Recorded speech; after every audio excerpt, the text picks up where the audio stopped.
If there's one thing I learned from this show this week, it's that you don't mess with Mrs. Coulter's monkey.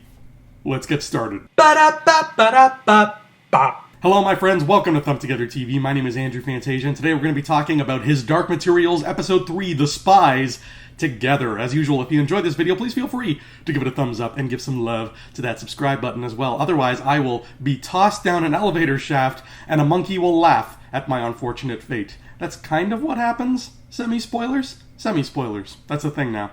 Also, bring back blimps. So this week on His Dark Materials, we get to the point in the story which, for me, when I was reading the books, was my least favorite part. I just found that when Lyra is with the Egyptians and all that, and she's traveling north with them, it really, in the books, drags on and on. The Egyptian characters all tend to bleed together and don't really have distinct personalities. Like, there wasn't really a huge difference between John Fa and Farder. Well, here in the show, there's really good distinct differences between John Fa and Farder. They have really talented actors playing both dudes. Personality-wise, they're different folks, so I'm like, okay, I like this. I'm on board, and I really like the way they handled Lyra's crossing the river with the Egyptians. The tension escalates because, guess what? The Magisterium is really looking for her, like hardcore Nazi Germany looking for her, to the point where they board the boats one day and the Egyptians have to hide Lyra and Frank style. But I was a bit disappointed with how they handled it in this episode, because we see the Magisterium agents tearing these boats apart looking for Lyra. Like, they pull out cupboards, pry floorboards up, they're knocking on walls, and they're very thorough. This is a very thorough search. And when we finally see where Lyra is hiding, the camera pans over and she's like behind this wall. It's not clear why they haven't found her, because they are being, like I said, extraordinarily thorough, but they just didn't check this one wall. They're not leaving any stones unturned, folks.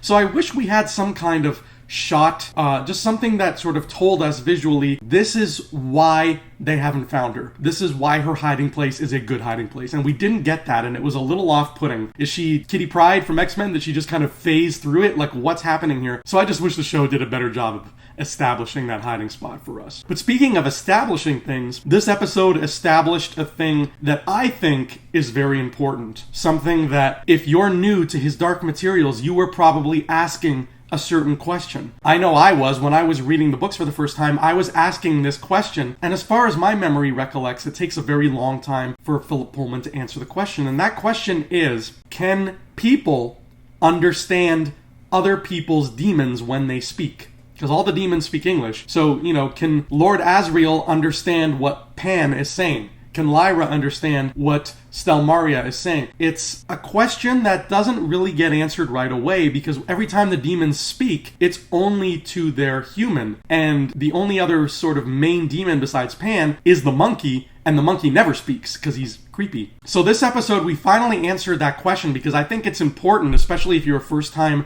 viewer of the story, you want to know, and I think it behooves you to know this, that yes, humans can speak with other humans' demons just fine. And we finally see that here, where Farder is talking to Lyra about how Pan is going to settle and what he's going to settle on. And Pan walks up to them and says, I would like to settle as a mole. And Farder looks at him and he kind of laughs. He's like, oh, a mole, that's interesting. So that one little exchange answered that question for me and hopefully for the audience. Even though I know how the story goes, I still forget, like, can they understand them? Because it happens so infrequently when you have cross dialogue between a demon and some other human. Remember, there's a big rule, a big taboo, where you are not allowed to touch another person's demon. That is sacrilege. But you can speak to them. That is totally okay. It just doesn't happen often for whatever reason. And I like to see it happen more, because I just think it's a cool thing. It's cool to see a guy like Farder, this big man who was the old bear from Game of Thrones. It's cool to see him just sit back and talking to a ferret,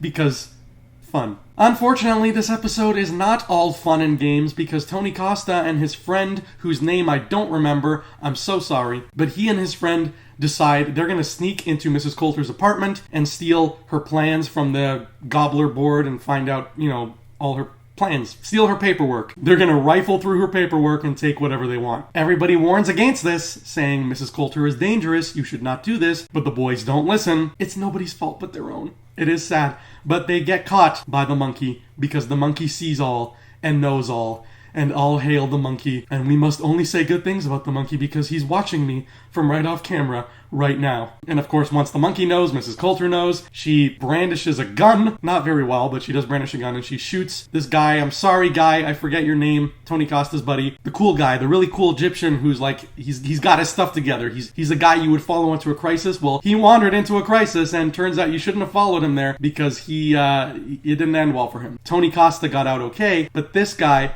was being tortured by Mrs. Coulter and the monkey. The monkey pins down his demon. That is a mean monkey. And the guy decides, you know what? I'm not betraying my Egyptian family and friends. So he takes a short walk down a long shaft and basically throws himself down the elevator shaft. And for the first time in the show, we the viewer get to see what happens to a demon if its human is killed. If a human dies, the demon just obliterates into dust like the Thanos snap. It just trickles away. It's a powerful way to show that a character has died without actually seeing the character die. So you see him fall down the shaft, you hear a thunk at the bottom, and that bird just goes into dust. Powerful stuff. And it's only going to get more powerful and sad from here because he's not the first person who's going to die on this show.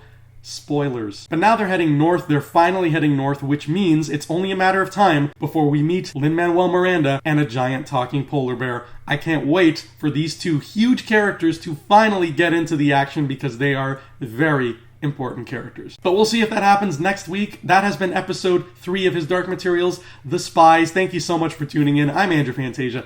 I'll see you here next time, and until then, adios.